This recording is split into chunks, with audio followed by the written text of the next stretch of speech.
dankie dat jy saam kyk en saam luister na ons program Godsdienst en die Koerante.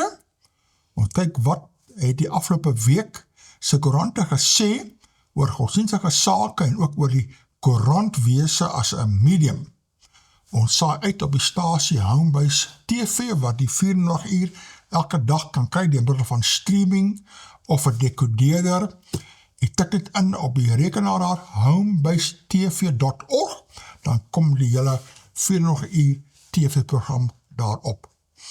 En hier by ons het ons hierso nou vir Richard. Baie welkom Richard, ek is... Dag sê oom. Jy het dit nog vermaak hier so. Ja, nee. Ja. Ons moet maar, dit het amper vandag gevoel soos 'n somersdag oom.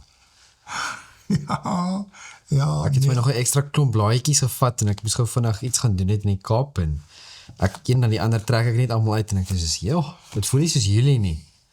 So, Het is goed om so 'n bietjie warmer dae te hê in die middel van die so ek kan nie wag vir die somer nie oom. Ai. Waar begin ons vandag?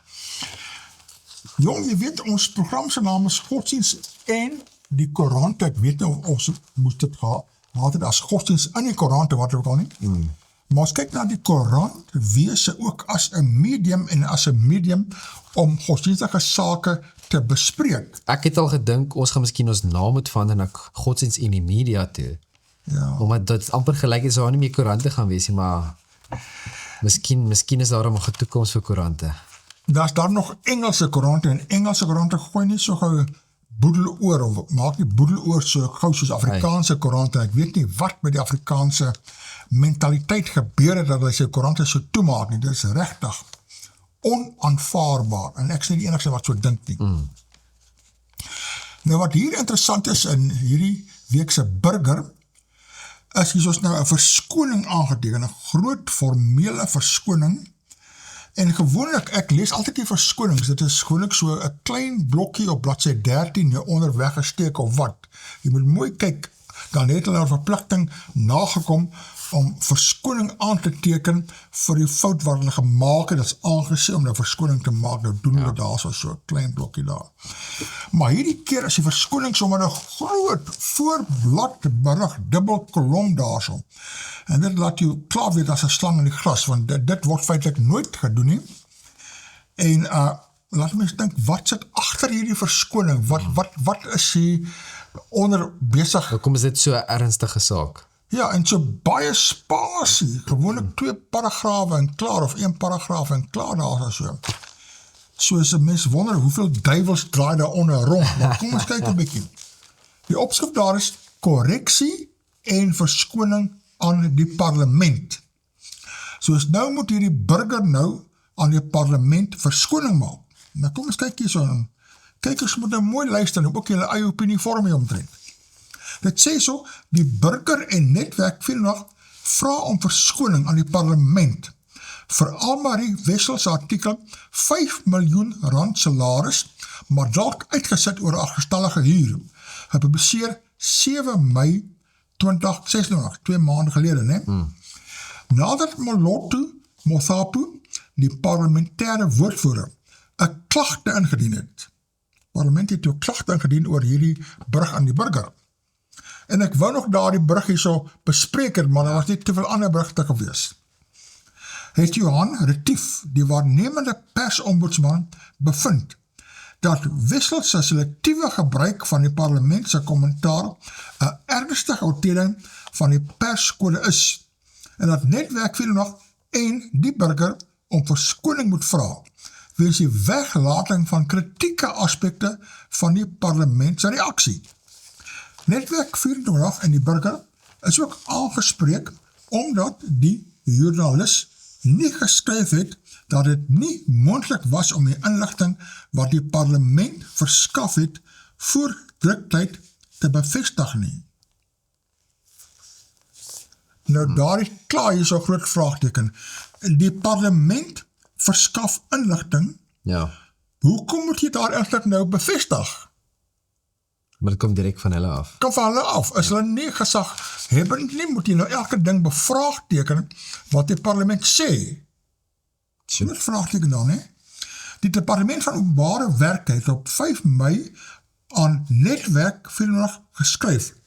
Kyk nou, openbare werke skryf aan Netwerk 408 dat Lile George, die sekretaris van die parlement, sy huur met R244.000 agterstallig is meer as R250.000, en dat uitsetting George in die gesig staan. Dis wat aan die koerant mede geskryf word, dis wat hulle ontvang, dis wat hulle berig. Nou as die departement van openbare werke dit sê, moet jy of mag jy hulle glo of nie? Maar jy sal hoop dat jy hulle kan glo. Maar blijkbaar kan jy nie glo wat hulle sê nie. Maar lyk my, hulle sê self dat julle kan nie ons glo nie. Dis wat hulle eintlik sê, ja. Onbetrouwbaar. Dan gaan het verder aan en sê, die burger en Netwerk 408 het net geskryf dat Mothapo gesê het, die rekening is vereffen. En Mothapo wou nie bevestig wanneer die betaling gemaak is nie. Seker nadat hy die brug gesien het. Precies, dis ook my afleiding. Hoekom sal jy dan nie dit wil sê nie? Soos wat's fout by die bruggewing dan, hè? Dan sê dit hier so, Netwerk 24 is voorts aangesê om 'n regstelling te plaas, rakende die stelling dat George 'n basiese salaris van meer as R5 miljoen verdien. Die persombudsman het bevind, hoewel dit die bedrag is wat in die parlement se jaarverslag gepubliseer is dit onakkuraat en misleidend. Ja, stop nou net daar, né? Hulle bevind dat daardie is in die parlement se jaarverslag gepubliseer. Ja. Nou mag jy nie die parlement se, of moet jy nie meer die parlement se jaarverslag glo nie. Moet jy aanvaar, dit kan vol foute wees. Ek bedoel, dit is 'n jaarverslag. Ja. Jy verstaan wat ek bedoel. Jep. Nou ja. Dan sê dit, die syfer verwys na die totale koste van die indiensneming pakket en sluit werkgewer by draas vir voordele soos lewensversekering, begrafnis en werkloosheidsversekering dekking in. Nou dit is normaalweg, maar dis normale goedjies. En dis deel van die pakket daar, so dit is so dit hulle probeer nou maar iets te soek, lyk dit vir my. Nou as jy daar die aftrek kom jy miskien neer op 4.8 miljoen of wat ook al, ek weet nie, ja. Kan nie veel so drastisch verskil wees nie. In elk geval, dan gaan dit dan sê, dit is nie kontant salarisvoordele nie en verteenwoordig nie 'n basiese salaris nie. Hierdie skrywe is deur die waarnemende persombudsman goedgekeur. Nou ek het daai ook nog nooit gelees dat enige verskoning sê hierdie is deur die persombudsman goedgekeur nie. Ek dink hulle was bang dat daar sou weer 'n klagte wees dat hulle nie korrek is nie. So. Nou ja. Nou ek weet nie of ek so maklik verskoning sou maak nie, as ek my skrywe baseer op gesaghebbende inligting wat ek kry uit 'n jaarverslag van 'n staatsdepartement en van ander departemente nie. Nee, hulle het mos die fout gemaak. So, nou my vraag is, kyk, hierdie was die gedrukte koerant. As so 'n berig verskyn het aan 'n e-koerant, elektroniese koerant, sou dit nog 'n behaai gewees het? Sou enige dit opgelet het? En hoe maak jy verskoning in so 'n elektroniese koerant? Net so 'n berig erns wat niemand of hulle haal dit maar net af van aanlyn af. Hulle sê net dit moet afgehaal word en word dit afgehaal. Jy weet. Ja, ek weet nie. Soos die koerantwese vervul 'n baie belangrike rol om dinge uit te lig en aan die publiek bekend te maak daar, soos hierdie buitengewone abnormale salaris vir hierdie man, wat heeltemal buitensporig is. Dit is interessant vir my, nie? As jy R5 miljoen kry, hoe kan jy jou huur betaal nie? Daarie wil ek ook presies. Eerstens, as ek soveel geld verkry, nee, dan sal ek mos nou nie eers huur nie, ek sal 'n plek koop. Verstaan jy, want dit is eintlik geldmors om te dink, hoeveel geld moet jy spandeer aan huur? Maar in elk geval, dis nou 'n ander saak. Ja. Kom ons gaan voort. Hier is nou een wat sê, when the state spies on journalists, it is threatening you too. En dit is geskryf deur Gillian Green. En dit sê so, wat sê dit daar opskryf? When the state spies on journalists. Soos nou is dit nie journaliste wat ondersoek instel nie, nou is dit die staat. Wat spioneer op die journaliste. Jong, dan bedreig dit ons ook, ja. Nou kom ons hoor wat sê sy hierso. Dit sê, a free press is not a courtesy that the state extends to journalists. It is a constitutional load-bearing wall. When journalists investigate the police, the institution that society arms and empowers to protect its citizens, They do the work the Constitution anticipates and democracy requires. Ja, dit is 'n vrye Ja. ekonomiese stelsel, dis 'n verwagting. This is why testimony at the Madlanga Commission last week and on Monday, 6 July, should alarm every South African, whether or not they have ever read a word of Daily Mavericks reporting. State machinery in motion. The allegations concern our associate editor, Marianne Tam, and we do not pretend to be neutral about the safety. But the principle here is bigger than one journalist or one newsroom. If crime intelligence, a unit already dodged by allegations of slush funds and factional abuse, can be discussed as a counter to be activated against a reporter, the machinery meant to protect the public can be turned against it.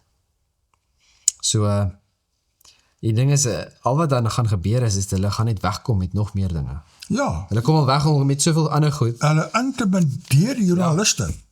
Journalists who investigate power will always make enemies of the powerful. That is the job, but it's not free and it's not safe, and it cannot run on goodwill alone. En dan gaan het aan, het sê dis a journalist's home burgled. Less than 2 months later, on the night of 13 March 2021, someone broke into Tom's Cape Town home and took 2 laptops, an iPad and jewelry. We reported on the break in all the time. So, jy weet nou nie hoekom het hulle spesifiek dit gaan steel nie, né? Wat is die redes agter dit nie? Hulle wil miskien saak maak teen 'n joernalis of wil die inligting blok of stop of wil net intimideer of wil die joernalis intimideer laat sy nie jy weet nie die waarheid ontbloot van wat werklik aangaan nie. Hassim described it as a disturbing that a senior crime intelligence officer appeared to be discussing measures to take against a journalist in contact with particular senior police officers, one of whom happened to be General Khan's superior, Jacobs, in his capacity as head of crime intelligence. Crime intelligence, said Hassim, is not a mechanism for monitoring or intimidating anyone, including journalists. The exchange instead pointed to a willingness to use crime intelligence capabilities, crime intelligence resources, against a journalist whose reporting certain officers disliked, and if so, that was not a lawful policing objective, but an investigation of a journalist whose views you don't like. This is the difference between journalism and the conduct described in these messages. Ours is done in the open, under our own names, subject to correction and to law. Whatever the Commission concludes, the WhatsApp exchange has already told the country something it needs to hear. That people inside crime intelligence thought of a journalist's reporting as a problem, and of state capability as the solution. A democracy cannot leave that thought unexamined. Neither will we. En dit is geskryf in Gillian Green, is Daily Mavericks editor-in-chief. So ja, nee, dit is 'n probleem. Dit is Staatsbeheer, sosialisme, kommunisme. Alles beheer en wat gaan as dit nie As jy gaan stop nie of in bloot wat aangaan daar nie. En dit is toevallig ontbloot daar in hierdie verskillende groot ondersoek sake daar so. Ja, as jy gaan kyk na hoeveel lande daar is waar daar nie vryheid van spraak is. Ja. Jy weet, dit is skrikwekkend. Journaliste word daar in die Ja. tronk gegooi. Ja. Al die extremistiese Of selfs doodgemaak. ja. En baie van jou moslimlande, Ja. kommunistiese lande, Ja, presies daar is nie vryheid van spraak nie. So alitaire lande. as 'n joernalis daar, en as jy jou werk reg doen, is jy in baie groot gevaar. Ja, ja. En dit wil vir my voorkom, dit begin nou hier ook 'n probleem te word. Tragies, baie tragies. Ja. Ja, nou om terug te kom na die koerantwese, die Engelse koerantwese. Hier is 'n beriggie en dit is hierso in die Cape Argus. En die opskrif hier is Sekunjalo, CEO, dis 'n Chief Executive Officer, outlines vision for the national. En net daar regs onder die opskrif is 'n foto van Sekunjalo CEO Lucian Jacobs. En ons het voorheen gepraat van die The National, die nuwe Engelse koerant wat gaan uitkom. Ja. Nou sê hulle hier, in an exclusive interview, Sekunjalo CEO Lucian Jacobs shared an update on progress towards the launch of the National's vision to build a sustainable, commercially driven media business. Ja, ek sien baie uit na die nuwe koerant, The National. Dan sê, while acknowledging the challenges facing the print media industry, Jacobs believes there remains a strong future for print when supported by an innovative commercial strategy. Ja. Dus hulle glo nog aan die gedrukte media. Baie belangrik. Ek onthou, daar was 'n tyd gewees, ek het op die radio geluister, dis nou hele klomp jare terug. Toe luister ek dink as ek het nou reg onthou, was dit hier vroeë 2000s. Nee, soos 2001, 2002, daai tyd. Toe is daar een of ander professor van Stellenbosch wat gepraat op die radio, toe sê hy soos die toekoms is digitaal. Daar gaan nie meer boeke geprint word nie, daar gaan nie meer enige papiere gebruik word in skole nie, en universiteite, dit gaan alles digitaal wees. Nou, gedeeltelik wat hy gesê het is waar, dat baie dinge het digitaal geword, selfs as jy in die winkel gaan, jy weet die kassiere en alles wat hulle gebruik is digitaal, en so dit is waar in daardie opsig, maar die gedeelte waar hy gesê het, dat daar gaan nie meer boeke geprint word in die toekoms nie, dis glad nie die waarheid nie. Ja. Daar word nou, ek het nou die dag het ek 'n ding geluister waar hulle gesê het, hulle het nou 'n studie gedoen, daar word nou meer boeke verkoop as ooit in die verlede, in die geskiedenis van die wêreld. So, Nee, jy sal gedink het, die meeste boeke sal miskien in 1990s miskien, ja. weet, miskien in die vroeë 2000s, maar dis nou, word daar meer boeke verkoop as ooit in die geskiedenis. Nee, ek wil iets my van Ja, want die mense soek die regte ding. en onderstreep en merk ensovoort. So dit wat hy daar sê is baie waar. Maar kyk wat sê hy nou. Jacobs also revealed that the company is exploring opportunities within the Afrikaans digital media sector as part of its expansion strategy. We see significant potential in the Afrikaans market. Nou, hoekom sê Afrikaans spreker is nie self daar die opsies, daar die mondlikhede in. Hoekom moet die Engelse mede dit nou so raak sien? We believe there is room to build a strong presence in this space. We are also evaluating opportunities within South Africa's vernacular language markets. Ander tale ook. Dan eindige Afison sê, South Africa needs trusted, high-quality news publications that are financially sustainable. Our objective is to build media platforms that serve diverse audiences, strengthen media freedom, and create lasting value for readers, employees, and investors, he said. Wel, alles sterkte met daardie beoogde uitwilling van. Ek sien uit na dit toe. Ja. Hier is nou een uit die Cape Argus, Ja. en het sê so, when it comes to news, we keep it as straightforward as your morning coffee. At independent media, we don't do smoke and mirrors. While others dance around the facts, we bring you the unvarnished truth. No maverick maneuvers, no 24-hour spin, no time to hide the truth, because the truth doesn't need to be disguised. It just needs to be told. This is the power of independent media. Dis baie waar. Ja, nee, baie dankie vir die media wat onafhanklik die waarheid wat gebeur daar so uitsniffel. En nou hier uit 'n ander koerant, het ons ook hierso wat sê, a critical, independent and investigative press is the lifeblood of any democracy. En dit was gesê deur Nelson Mandela. En hier is nou Sowetan, Business Day, Sunday Times, Times Life. En dit is net belangrik, né, dat jy kan nie koerante en jy kan nie joernaliste hê wat beheer word deur die regering en dan is dit 'n groot probleem, né? Ja. Ondersoekende journalistiek wat ondersoek en die feite probeer uitgrawe uit al die verdoeseling wat die staat probeer toesmeer. Ek het een keer het ek 'n video gekyk waar die ou gewys het hoe die media werk in Noord-Korea. En elke liewe dingetjie wat mense sien in Noord-Korea was voor die tyd presies mooi uitgewerk deur die regering wat hulle sal wys vir die mense. Ja. En dit is nie hoe die waarheid werk nie om. Jong. So dit is baie hartseer. So.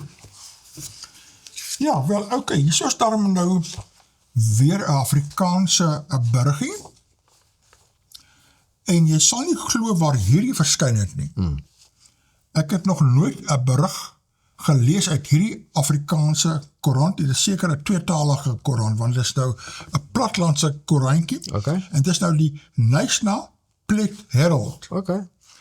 en die netwerk 24 het gehad 'n klomp klein platlandse koerantjies, by ons was dit die Distriks Pos, nee, Distriks Mail, daar is 'n tweetalig daar, Ek kon nou in Riversdal, was dit die Forum. Presies, ja, ja. Al die klein koerantjies het hulle verkoop, meestal on the dot, ander maatskappye, en hulle nou net die groot, of wat oorbly, hulle die burger en die rapport, wat maar net nuusberigte is, ensovoorts, en nou gaan ook agteruit, laas week gelees, hoe hulle syfers, hulle winsgrense, nog verder verswak het, onthou jy? Ja, Nou hierdie berig kom uit die Knysna Plet Herald, dankie dat hulle nog bestaan. En die opskrif daar is, debat woed oor kerkbode berig. En net onder die opskrif is daar 'n foto van Manet en Dominee Marius Coetzee. Jy sal seker goed onthou. Ja. Hy was die dominee wat hierso by die hofsaak hierso in die Kaap, het die hof hom sy legitimasie teruggegee as dominee. En die kerk het dit nog nie gedoen om ontsê van sy bevoegdheid as dominee. Hy is toe nou net 'n meneer gemaak en nie meer dominee. Hy mag nie meer al sy rol vervul nie, maar die staat het hom teruggegee. En ons hoor nog, maar kom ons lees, kyk wat sy lees so. Dit is nog geskryf deur Rosano Ali. Sedgefield en Karatara. Na aanleiding van 'n berig oor Dominee Marius Coetzee, wat op 11 Junie in Knysna Plet Herald verskyn het die kerklede en sy regsverteenwoordiger Herman Jansen van Rensburg hulle kommer uitgespreek oor die wyse waarop die NG Kerk sy moniteringsproses en die Algemene Synode sy terugvoering oor die saak hanteer is. Hulle meen 'n verklaring wat aan die kerkbode verskaf en later gepubliseer is, bevat feitelike onakkurathede oor die betekenis van die Hooggeregshof se bevel. en ons het ons laas keer gekyk wat daai prokureur Ja, gestuur het, die brief wat hy geskryf het, ja. en die punte wat hy baie mooi uiteengesit het. Ja, baie ernstig. En die kerkbode woordvoerders, of mense wat so toe geskryf was, en eintlik, ek dink was die ringstigliggaam voorsitter, of Wes-Kaap amptenaar wat hier beheer was, wat daar die verslag gesê het. Jy het toch gesê, daar was 4 punte, waar is die res? Ja, En net daar so stomp afgestein klaar. en Niks ek het dan ook nie. nie gehoor as hulle enige terugvoer gegee het nadat daai prokureur die brief hulle geskryf het nie. Precies, dit van die so uitlig, nee, niks. Nou is die volgende afdeling, dat sê, regsbrief bevraagteken kerkbode plasing. In 'n formele brief van 5 Junie aan Dominee Henry Joubert, actuarius van die Wes-Kaapse Synode. Ok, daar is dit, né? Sy naam, actuarius van die Wes-Kaapse Synode, voer Jansen van Rensburg aan dat kerkbode se berig, Hooggeregshof stel tugsaak teen Marius Coetzee tersyde. Nuwe ondersoek gelas. 'n misleidende indruk skep. Volgens hom kan lesers verkeerdelik aflei dat die ring van Knysna verplig is om dissiplinêre stappe oor die spesifieke aanklag van skeurmakery voor te sit, terwyl die hofbevel dit nie voorgeskryf het nie. Dan gaan dit aan en sê dit, de novo ondersoek sentraal. Jansen van Rensburg wys daarop dat die hof die saak terug verwys het na 'n nuut saamgestelde tugliggaam vir 'n de novo ondersoek van alle klagtes en, if warranted, 'n formele tugverhoor. Volgens hom beteken dit die ondersoek moet van voor af begin, sonder steun op vorige bevindings, en dat die nuwe tugliggaam eers moet besluit of 'n formele verhoor geregverdig is. Die hofbevel vereis dus nie dat enige spesifieke aanklag outomaties na 'n tugverhoor moet gaan nie, voer hy aan. Hy meen openbare verklaringe behoort die volle konteks van die hofbevel weer te gee om waninterpretasies te voorkom. Ja, so moet nou na die hele perspektief kyk, en kan nie sommer voortgaan met nou ondersoek instel na wat is die aard van die klagte. Daar's met 'n klomp van hierdie onredelmatighede uitgewys, nee. Die klaar se naam is nie bekend gemaak nie, die klagtes is nie aan Dominee Marius of sy kerkraad oorgedra nie, 'n klomp sulke onredelmatighede. Ja. Dan is die volgende hoof hierso, kostebevel en openbare kommunikasie, is die opskrif van die afdeling daarso. Jansen van Rensburg sê ook die hof, sy kostebevel is nie volledig in die kerkboordeverklaring weergegee nie. Volgens hom is die 3de tot 10de respondente gelas om Coetzee se koste van beide die hersieningsaansoek en dringende interdik te betaal, insluitende waar toepaslik die koste van 2 advokate. En dis nie baie goedkoop nie, dis baie geld daarin. Ondersteuners van Coetzee meen akkurate en volledige kommunikasie is noodsaaklik wanneer hofbeveel en kerklike tugprosesse aan lidmate verduidelik word. Ja, volledig moet jy dit gee, nie so stomp kort afgesaag nie. Dr. Henrietta Klaasen van Randfontein sê die frase waar toepaslik is van kardinale belang, omdat die weglating daarvan die indruk kan skep dat 'n tugverhoor reeds vooraf bepaal is. Kerkraad vra billike proses. Nico Basson, wat namens Coetzee en die kerkraad kommentaar gelewer het, sê die afgelope paar jaar was vir Coetzee sy gesin en die gemeente besonderlik pynlik. Hy voer aan dat die Coetzee en die kerkraad die tugproses grootliks sonder kerklike ondersteuning beleef het en dat die proses volgens hulle onbillik verloop het. Die kerkraad het, sê hy, derentyd geglo, Coetzee is onskuldig en het hom as werkgewer bly steun. Volgens Basson bevestig die Hooggeregshof sy uitspraak dat die vorige prosedure gebrekkig was. Hy sê die hof se bevel beklemtoon dat 'n nuwe ondersoek slegs moet voortgaan indien geregverdig, if warranted, waarna daar eers besluit kan word of 'n formele dissiplinêre verhoor nodig is. Hy sê die kerkraad hoop die nuwe proses sal met onpartydigheid, natuurlike geregtigheid en wysheid verloop.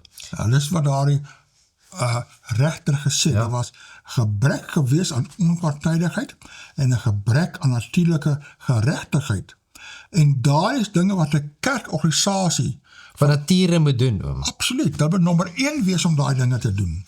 En hy doen 'n beroep op lidmate om op die herstel en opbou van die gemeente te fokus. Ja. Dan is die laaste seksie in hierdie Koranberig sê hierso, NG Kerk se reaksies opskrif daar. Nysta Plet Herald het Hubert om kommentaar genader. Nou, Hubert daarso is die aktuarius van die Wes-Kaapse Synode oor die interpretasie van die hofbevel en die kritiek wat geopper is. Hubert het geantwoord. Luister nou hierna. Hier is vir my ideale geleentheid om nou duidelikheid te gee. En al die ander punte wat jy gevra het, waar is dit nou aan te spreek en te antwoord, nee? Hy antwoord, ek voer ongelukkig geen gesprek met enige media buite die kerk se amptelike kanale nie. Die NG Kerk het vroeër volgehou dat die saak volgens kerkordelike prosesse hanteer is. Ja, Nie volgens die regter nie. glad nie. Dit is baie onnatuurlik hanteer met groot bevooroordeeldheid en glad nie enige geregverdigheid nie, né? Ja. Jansen van Rensburg verskil egter van die uitleg en sê die hofbevel vereis eers 'n volledige de novo ondersoek voordat daar oor enige formele tugvoerbesluit kan word. Teen die ter perse gaan was daar geen aanduiding dat die nuwe ondersoek of enige verdere terugproses reeds afgehandel is nie. En ek onthou nog aan 'n vroeëre berig in rapport het hulle gesê die hoëre liggame, medeliggame van enige kerk sal teen die einde Junie reageer oor alles en dan so doodstil so stil soos 'n muis daar so. Ai. Dit is nou een kerk in die hof. Hoe lyk ons kerk vir die wêreld? Want dis 'n baie belangrike vraag. En dit is geskryf deur Dawie de Wet van die Strand. Hy is daai dominee daar, nee, hy's baie bly hy skryf weer daar. Die Kaapse Hooggeregshof het bevind dat die NG Kerk se tugliggame baie onkerklik. Dis ook 'n Dis onkerklik. Ja, Jy weet jy- onvanpas. Dit is nie hoe Christene optree nie. Dis ook nie hoe kerke moet optree nie. Opgetree het in die Coetzee saak, behalwe vir 'n kort amptelike verklaring waarop reeds gereageer is. Bly die leierskap van die NG Kerk stom en die vraag op onbeantwoord rakende hierdie uitspraak. Die kwellende vraag is, hoe het die geestelike pyl in die NG Kerk so gedaal, dat die burgerlike hof dit nodig geag het om tugliggame van die NG Kerk tereg te wys oor hulle gebrek aan fairness and justice? Is dit dan nie wesenskenmerke van die kerk nie? Baie belangrike vraag daar, hoe is dit moontlik? Ek sukkel ook daarmee. Die enigste verklaring vir hierdie tipe optrede in die kerk is myns insiens dat die tugliggame die denke van die ideologie van sosiale geregtigheid of wokeness slaafs navolg. Dit is algemeen bekend dat hierdie ideologie stelselmatig in die kerk veld gewen het ten koste van die woord van God en die belydenis grondslag van die kerk. Hierdie denkwyse probeer elke sosiale probleem oplos deur die toepaslike onderdrukkers en die slagoffers aan te wys. Hulle word dan gestereotipeer, soos in alle rykes is onderdrukkers en alle armes is slagoffers. Klassieke marxisme. Die onderdrukkers moet gekanselleer word deur nie met hulle te onderhandel of enige platform te gee nie. En die slagoffers is altyd onskuldig en dra geen blame nie. Die lys onderdrukkers word in wokeness na elke sosiale vlak deurgetrek, soos na mans, die polisie, heteroseksuele, onderwysers, ouers, ens. Die slagoffers is dan respektievelike vroue, kriminele, LGBTQ+ mense, leerders, kinders, ensovoorts. Die fokus is op die gevoelens van die slagoffers. En dis baie keer die punt, Ja. nee, is dat baie keer, as jy gaan kyk, die manier hoe hulle optree, die mense wat nou baie deel is van hierdie social justice groepe ensovoorts, is dat hulle regverdig hulle aksies, maak nie saak hoe erg het is nie, omdat dit wat jy sê, maak hulle gevoelens seer. En dit regverdig hulle kan doen net wat hulle wil. En dis baie keer, hulle sal plekke afbrand, hulle sal karre vernietig, hulle sal Steel, doen al hierdie crazy winkels, goed, gas op. net omdat jy iets gesê het. Ja. Verstaan jy wat hulle miskien nie van hou nie, maar dit maak hulle gevoelens seer. So, dit is nie hoe jy kan redeneer nie. Ja. Die kerklike weergawe daarvan is, dat Jesus Christus voorgehou word as die ideale mens, sy liefdevolle voorbeeld van empatie, deernis en goeddoen aan randfigure word Bybels verkondig, maar sy oproepe tot bekering en oordeelsaankondigings word liewer verswyg. Daai is 'n baie belangrike punt. Ai, ja. Die betekenis van tekste word deur die gevoelens van slagoffers bepaal. Sonde en skuld voor God, berou en bekering en die eise van disippelskap word geïgnoreer, want dit laat onskuldige slagoffers ongemaklik voel. Ja, bekering is die kern van die Christelike boodskap. Weet jy wat, Bekeer. ek het nou my vrou gesels in die Bybelstudie wat ek en sy saam doen, en toe sê ek vir haar, as jy so kyk in die wêreld, jy sien nou min mense wat werklik lyk soos volwassenes. Meeste mense in vandag se lewe tree op soos kinders. As jy kyk wat aangaan in die wêreld, mense tree op soos kinders, hulle tree nie op soos volwassenes nie. En as jy nie kyk soos hierdie basiese manier van hoe hanteer jy sekere dinge, dis eintlik net, jy moet verantwoordelikheid vat. Jy moet verantwoordelik optree. Die manier hoe jy optree, die manier hoe jy dinge doen, nie ek gaan nie reageer en optree omdat ek 'n sekere manier voel nie. Verstaan? Dis hoe kinders is so. Dis hoe my kinders is. En ek leer hulle om te sê, Cordelia, ek weet jy voel nou ongelukkig, of jy voel kwaad, of wat ook al mag wees, beteken nie jy kan nou iets gryp en boetoerik opstaan nie. Dis nie hoe dit werk nie. Verstaan? Ja. Maar as ek kan nie toelaat om te doen wat ook al, want dis soos hulle moet maar, dis hoekom ons sit met 'n klomp mense vandag wat sogenaamd volwassenes is, maar optree soos kinders, want hulle gaan op gevoel en nie op realiteit nie. Presies. En dit is die probleem. Dan gaan aan en sê dit derhalwe het die kerklike tugliggame se hantering van die saak vir die burgerlike hof eerder na 'n kerklike tribunaal, soos die inkwizisie tydens die hervorming, gelyk as na 'n gereformeerde tugaksie waarin die eer van God en behoud van die sondaar voorop behoort te staan. Die implikasie van die hofuitspraak in die konteks van my oor vereenvoudigde redenasie is dat die hof die amptelike as die eindelike slagoffers uitgewys het. Kom ons leer uit hierdie saak, want die groot verloorder is die koninkryk van God. Ja. Nou hierdie kom uit die kerkbode uit, en dan is daar altyd gedeeltes waar mense kommentaar kan lewer. En hier se kommentaar het gelewer is deur Dominee Fanny Leroux. En hy sê so, inderdaad, die kerklike leierskap moet aangespreek word en tot verantwoording geroep word. Dis skandelik dat 'n wêreldse hof dit moet doen en dat daar tot nou toe nog geen optrede van kerklike kant teenoor hierdie onreg gekom het nie. Of gaan dit net stilweg aanvaar en onder die mat ingevee word? Wat van die miljoene rande wat uit die kerklike offers, lees gewone gemeentelede se kollekte en dankoffergeld, vir hierdie nalatigheid gegee moet word? Koninkryksgeld wat onnodiglik vermors word. Dit is baie belangrike punte die.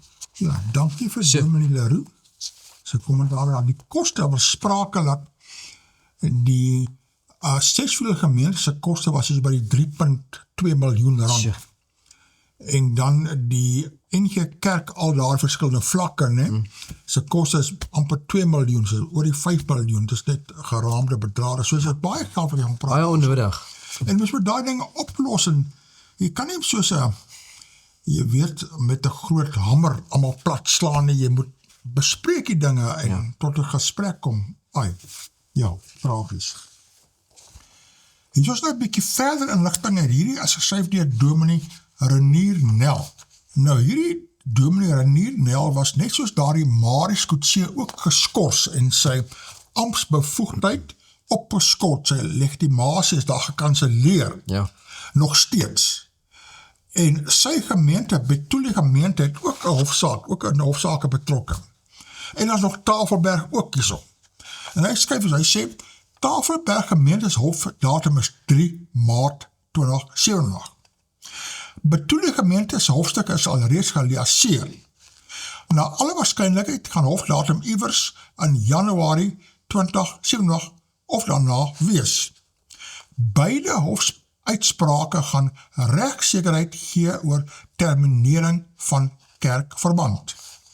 Tans is die gemeentes wat verbandloos is, as ook die NG Kerk Namibië, myns insiens genoeg regsargumente dat kerklike verbandterminering moontlik is. Die behoudende gemeentes moet nog 8 maande uithou, sodat ons weet hoe argumenteer die Hooggeregshof met betrekking tot uitsprake in terminering van kerkverband. In die lig daarvan sal gemeentes self baie beter takties kan verskans teen synode litigante. Terwyl ons nie 'n hofuitspraak het nie, is pro- en anti-argumente bloot van akademiese en suspisieuse waarde. Sure. Okay, dankie aan daardie perspektief deur Dominee Renier Nel, wat nog 'n hele klomp nuusberigte wat hopelik uitkom as die meerdere vergadering van NG Kerk wel daarop reageer. Dit is nou een wat geskryf is deur Karel Thomas en dit sê, wat de Hector, ring skors vloekende dominee. Kom ons lees 'n bietjie wat hier aangaan. Daar's nou 'n ander rede vir skorsing van die dominee. Dit sê so, die dominee van die Verenigde Gereformeerde Kerk in Klein Willem, wat na bewering sy vrou aangerand en haar in vuil taal sleg gesê het, in 'n stemopname wat wyd gedeel is permanent deur die Klein Willem ring van die kerk geskort. Voorheen is berig Wilde Nektar is verlede jaar voorlopig geskort nadat die stemopname aan die lig gekom het. 'n Brief van die ring lei dat 'n buitengewone raadsvergadering op 30 Junie by die VGK in Klawer oor die klagtes teen Hector gehou is. Hy is beskuldig van wangedrag weens die stemopname as ook drankmisbruik. Dit is bietjie erg, né, vir 'n dominee. Ja. Die ring se uitspraak lei, Hector het geen werklike berou oor die stemopname en die inhoud daarvan getoon nie. Hoewel Hector die beweringe van fisieke geweld ten sterkste ontken, kon hy nie die ring daarvan oortuig nie. Die ring het Hector skuldig bevind aan wangedrag en genoem dat sy opdrag en sy gedrag nie strook met die roeping, voorbeeld en pastorale verantwoordelikheid van 'n leraar van die Verenigde Gereformeerde Kerk in Suid-Afrika. Dis 'n baie belangrike punt. Ja. Jy kan nie so optree nie. Nee, Daar is gewys op sy onbetaamlike taalgebruik. Die ring sê, die stemopname het tot groot verdeeldheid in die gemeenskap en breër VGK-SA gelei. Hulle noem ook op grond van die getuies dat daar onverzoenbare verdeeldheid tussen die kerkraad en lede van die VGK in Klein Willem is. oi, Die ring het Hector as leraar geskort en hy is uit die gemeente ontslaan.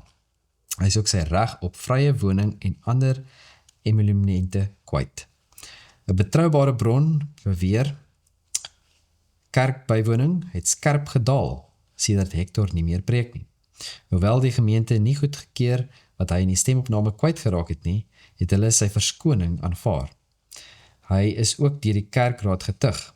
Die gemeente is ontevrede want Wilden het reeds om vergifnis gevra. Hy het erken dit was 'n oomblik van swakheid. Hector het sy navraag gesê hy en sy regspan konsulteer en sal eersdaags oor stappe teen die ring besluit. soos daar kom miskien nog verdere nuusberigte daar in staan nie. Maar wag en sien. Ja, maar daar is nou 'n baie anderste soorte saak, né? Ja, hierdie is nou, ek dink die ring hierso het reg opgetree. Onbetaamlike gedrag. Want Ja, nee. dit is jy kan nie so optree as 'n predikant nie. Nee, glad nie. En so ja, nee, sal maar sien wat daar gebeur. Oi, ja. Jong, om net te gaan na 'n totaal ander onderwerp. En so is nou 'n berig oor Nelson Mandela Month. The nation must rebuild its heart. Hier is mos Nelson Mandela dag en ek dink die 18de is Nelson Mandela dag. Ja. Nou, ek wil hom nie so probeer ophemel of wat ook al nie, maar wat die koerante uitwys is die konflik tussen sy ideale en wat werklik gebeur het. En hoe hy eintlik deesdae aan sy graf moet omdra, as hy sou weet wat eintlik hier gebeur in die land. So. Korrupsie, bedrog, skelmstreke, lieg en bedrieg, alles dit is nie sy ideaal nie, né? Nou net onder die opskrif daar is 'n foto van Nelson Mandela en daar is 'n byskrif wat sê more than a decade after Nelson Mandela's passing, many South Africans quietly wonder if the moral atmosphere that once inspired hope is fading, says the writer. Nou kom hulle quietly wonder, hierso begin hulle nou hardop wonder en hardop beweringe maak daarso. En ek is dankbaar dat hulle dit so wel so doen daar. Nou ek skryf die brug hierso, en ek gaan net party paragrawe aanhaal, nee. The greatest tribute to Madiba is not memory. It is moral renewal. Ek vind ons geweldig kort in hierdie land, nee. Every July, South Africa pauses to celebrate the life of Nelson Rolihlahla Mandela. Across the country and around the world, communities dedicate 67 minutes to acts of service. Mandela was not a saint. Ja, ek wonder of die Katolieke Kerk hom nie eendag wil tot saint begin verklaar, jy weet nooit wat in die toekoms gaan gebeur nie. Weet nie. Maar hy was glad nie perfect, jy wat ek probeer sê, nie? He never claimed to be. He was a human being who carried the burdens of history, made difficult decisions, and openly acknowledged his imperfection. But in one of the most fragile moments in our nation's history, he demonstrated a rare moral courage. He chose reconciliation when revenge was within reach. Ja, en daar moet die mens om toegee, hy probeer reconciliasie met al die ander nasies en tale hier so in ons land, nie? Dan gaan hy aan verder en sê, no constitution can legislate integrity. No court can manufacture compassion. No election can produce character. No economic policy can replace conscience. These remain matters of the heart. South Africa's greatest challenge has never been the absence of laws.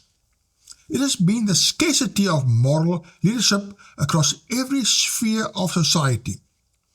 Corruption, violence, dishonesty, greed and division are not merely failures of governments, they are symptoms of deeper failures of character. Ja, dit wat ons vandag beleef, net soos sê, corruption, violence, dishonesty and greed. This is where both the church and the state have distinct but complementary responsibilities. Government must govern with justice, accountability and competence. The church must make disciples whose lives reflect truth, humility, compassion and integrity. Ja, en lyk my die regering het grootliks gefaal en lyk my amper die kerke ook, want as jy kyk, hulle sê 80% is glo Christene, maar as jy kyk die lieg en bedrieg en korrupsie en al die dinge, dan weet ek glad nie so mooi, dat ons maar baie korrupte klomp Christene oor die algemeen. Families must raise children whose success is measured not only by achievement, but by character.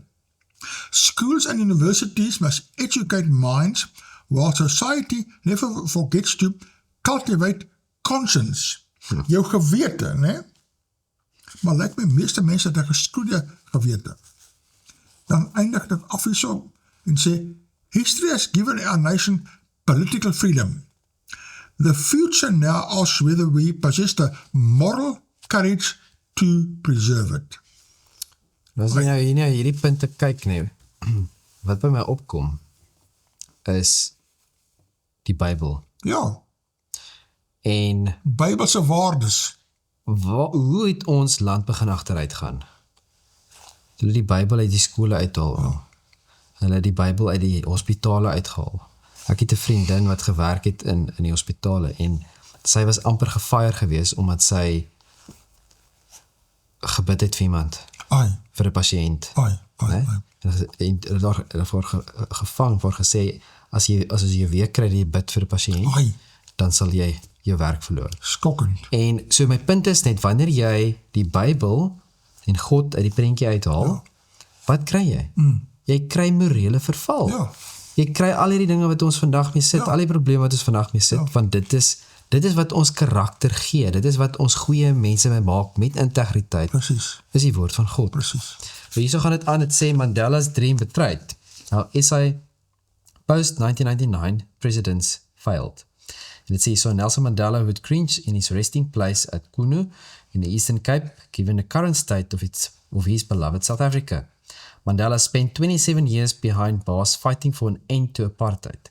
Since stepping down in 1999 as a one-term president, his successor, except for a short-term appointment, acting President Kgalema Motlanthe, have consistently spat on ideals of the great man. Ja, ek is bly hulle besef daarin skryf so en sê dit. Ja, dan gaan dan sê, Ramaphosa has also faced criticism over the handling of corruption, with some arguing that accountability has not been strong enough, despite promises to rebuild the public trust. Mandela's legacy will be celebrated by thousands doing their bit for 67 minutes on July 18th.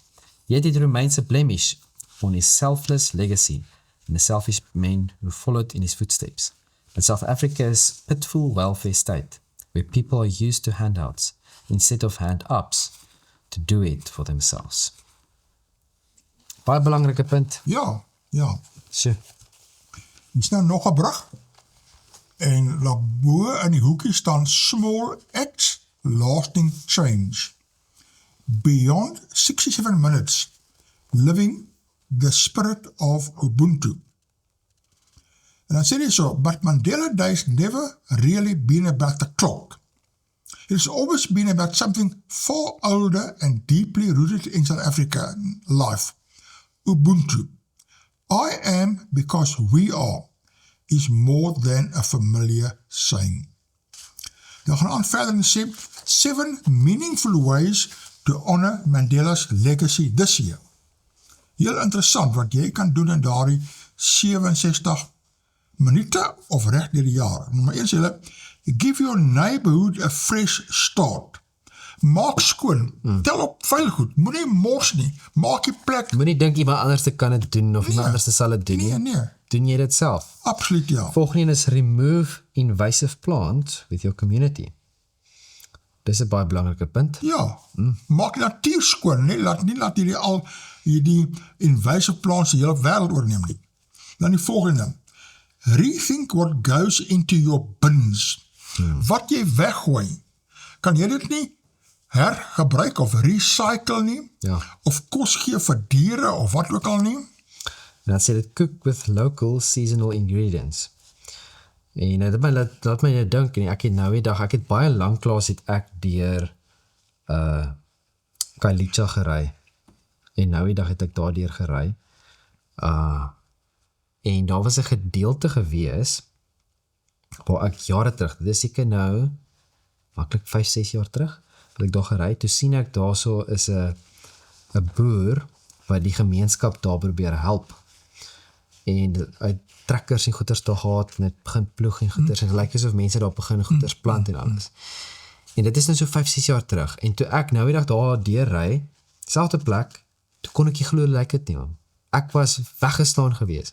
Dis net landerye, en hulle plant, nee, dit is al die verskillende groentes en goed wat jy kan aan dink word geplant, en hulle het selfs 'n agrimark wat hulle daar gebou het, wat hulle opgesit het, soos letterlik 'n koöperasie nou daar, nee, en so mense kan al die goeders daar kry wat hulle nodig het om, dit is ongelooflik, in 'n kwessie van soos 5 jaar, en net 'n paar mense, wat ook nou net begin het, luister hierso, plant jy eie goed, jy weet nie om die gemeenskap te help, so, net om 1 of 2 dingetjies te doen, en 'n paar mense te kry, kan jy baie gedoen kry. Ja. Dan is die volgende punt, grow something, no matter how small. Ja. Whether it is basil on a windowsill, spinach in a recycled bucket, or tomatoes on a balcony. Growing food is baie belangrik, net die beginsel om dinge te begin groei, en te kyk na die wonderwerk, God se wonderwerk, hoe die kos groei daar reg voor jou. En soos wat ek kan sê, toe daar kom, daar het miskien 5 mense daar gewerk in die land, né? Ja. Nou toe af by, is dit honderde mense, verstaan jy? Nou is dit ook werkskepping. Ja. En hulle kan hulle eie kos produseer, so is ongelooflik. Volgende een is, get to know your neighbors again. 'n Bietjie uitreik, né? Ja. Dan sê hy so, Mandela once said, it is in your hands. Create a better world for all who live in it. En dan die laaste paragraaf hier is, because Ubuntu has never been something we practice once a year. It is something we carry into the way we care for our neighbors, our communities, and the country we all call home. Hier is nou een uit die Cape Argus. Let's see another voice. Is it time to rethink Mandela Day? En dit is geskryf deur Lorenzo Davids. On Saturday, July 18th, South Africa and parts of the world will celebrate Mandela Day, South Africa's most iconic and enigmatic leader who was born on this day in 1918. He would have been 108 years old had he been alive. He has inspired, challenged, and rebuked like no others before and after him. He was by no means perfect, and his views, while lauded by many, are also criticized and opposed by many. But there is no doubt that he was set a leadership standard that no one since has attained globally. Perfect? No. Resolute? Yes. The first Mandela Day was launched on July 18th, 2009, on Nelson Mandela's 91st birthday. Later that year, in November 2009, the United Nations officially adopted the resolution to declare it Nelson Mandela International Day, with the first global recognized UN Mandela Day taking place on July 18th, 2010. On his 91st birthday, Mandela explicitly called on the next generation to take up the burden of leadership. He famously stated that the work of freedom was now in the hands of others, saying, "It is in your hands now." Thus began the concept of 67 minutes for Mandela Day. The 67 years spanned the period from 1942, when he first became politically active and began his fight against apartheid in South Africa, up until 2009, when the campaign was officially launched. Some say it should be 65 years, counting from 1944, the year he joined the ANC. Is it time to rethink the entire concept of Mandela Day? Have we abandoned the development of social conscience and migrated to a quick fix event, an altruistic moment, because we have this enforced need to feel that we are doing something? There appears to be no ongoing commitment to transforming our lives and the spaces in which we choose to act out our 67 minutes. It's become purely transactional. En dit is nogals waar, né? Iets kan baie keer 'n gewoonte word. Ja, It's become purely transactional moment, a photo opportunity to validate ourselves, not the values of Nelson Mandela. We hand out sandwiches and blankets, visit the creche, or paint a wall, and then we sit back satisfied that we did something. For 67 minutes, we have driven back our sense of guilt and have placated our senses of duty. But there is no transformational commitment. Nothing changed. On 19th July, we will move on and never visit that moment again. Our guilt has been absolved. A year will go by, and a few days before the next Mandela Day, someone will ask, what should we do for Mandela Day this year? If someone were to say nothing, very few people would be upset about that. Very few, if any at all, of Nelson Mandela's values live with us anymore. His sense of forgiveness, his commitment to truth, his sense of duty, his respect for everyone and anyone, friend or foe, his dignity, his sense of calm when challenged, and forthrightness when truth is maligned, his selflessness. So little is publicly spoken about what constitutes his character, because, quite frankly, we don't care about the values that shaped him and his extraordinary life. We only associate him with blankets, painting murals, and 67 minutes. We have trashed his greatness and made him into our own puny image, instead of us becoming like the great human he was. En eindig het af, het sê, we are truly tired of performative, event-driven marketing to celebrate Nelson Mandela's life. The greatest honor we can bestow on him is to live like him, selfless, with a calmness that disarms hatred, with a forgiveness that disarms enemies, and with a willingness to die for a cause that sets people, all people, free. It's time for a new Mandela Day. ja, die waardes, wat se waardestelsel met mense vandag, né? Ja. En het hulle enigste met daar oorspronklike waard van Nelson Mandela. Jy weet, as kyk na al net die koerantberigte, die opskrifte, bedrog, lieg, bedrieg, korrupsie, ongelooflik. Interessant, baie van die het begin deur te sê dat, jy weet, hy was 'n goeie mens gewees, hy was nie perfek nie, Ja. hy was 'n goeie leier gewees. En dit het my 'n bietjie laat dink, daar was 'n leier gewees wat op die aarde geloop het, Wat 'n perfekte voorbeeld wat was. wel perfek Ja, was oom. ja, En as ons na sy voorbeeld gaan kyk, ja, en miskien sy voorbeeld sal wil volg, ja, sy waardes, en die offer wat hy vir ons gegee het, Ja. dat ons nie meer die dood sal hê nie, maar die ewige lewe. Net miskien kan ons in plaas van 6 of 67 minute eenmal 'n jaar, maar elke dag ons tyd te gebruik om sy naam te eer. ja, absoluut, nee, dit is heeltemal so. En dit is wat die Christen doen in die Christelike geloof, né? Ja, Daar is 'n perfekte voorbeeld en daar is hoop vir jou. ja. Ja. Hier is nou 'n interessante onderwerp met 'n interessante opskrif en dit kom by die Daily Maverick uit.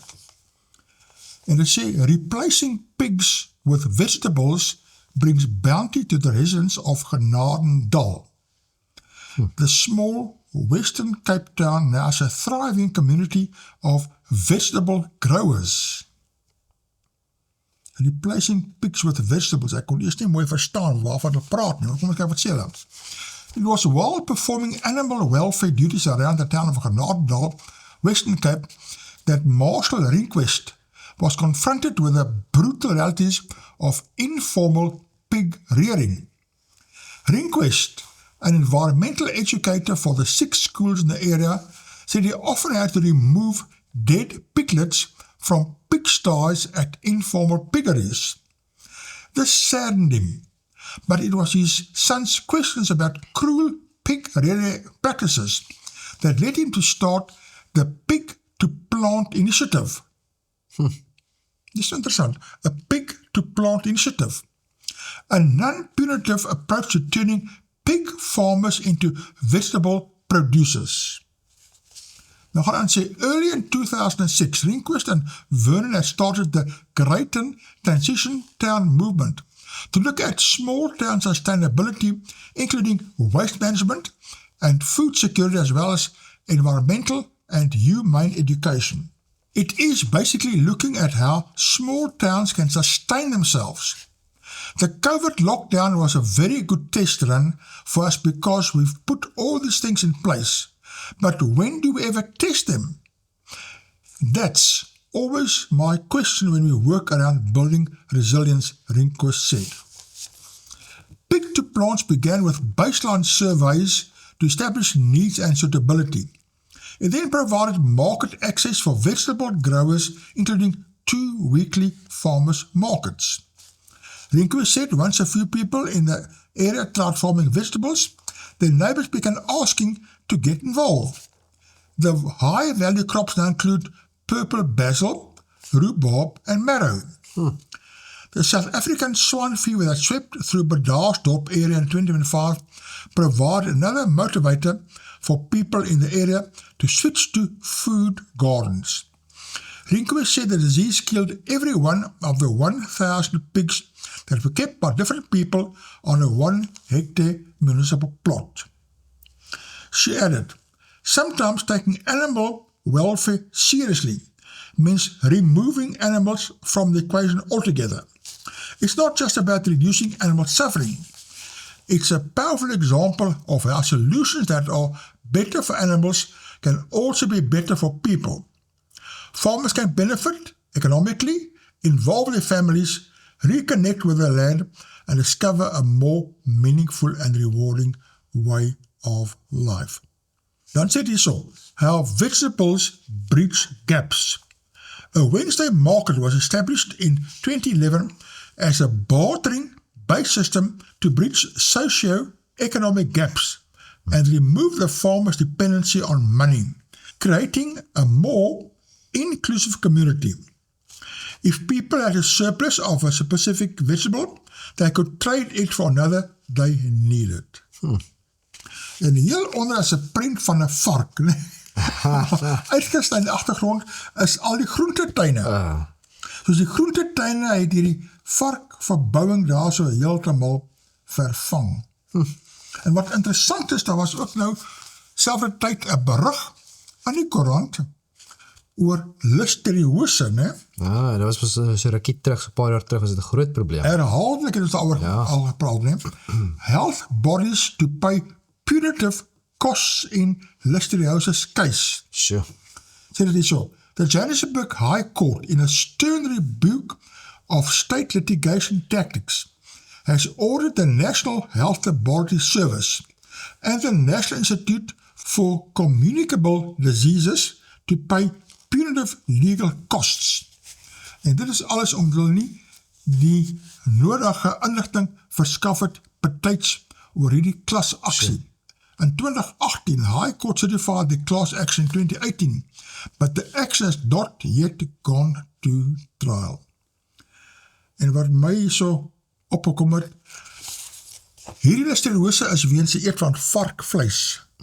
En as daar nie die varkvleis in die pilou nie was nie, het niemand gesterf nie, niemand siek geword, niks nie. Soos is 'n baie goeie ding daardie, replacing pigs with vegetables. Pigs to plants. Pigs to plant. Baie interessant. Sure. Jong, kerra, kyk waar sy loos. Ai. Ons moet vir kykers tot ziens sê, mag jy ook begin om groente te verbou op klein skaal. Dit is regtig, van my kinders doen, dit is regtig 'n baie inspirerende en vrugbare oefening. Kyk hoe die goed groei, dit dan te eet en te sien, dit is my appel, my lemoen wat ek geplant het. Dit is 'n wonderwerk. Ja. Sterkte met u beklemtoning van u eie groente en vrugte. Tot ziens.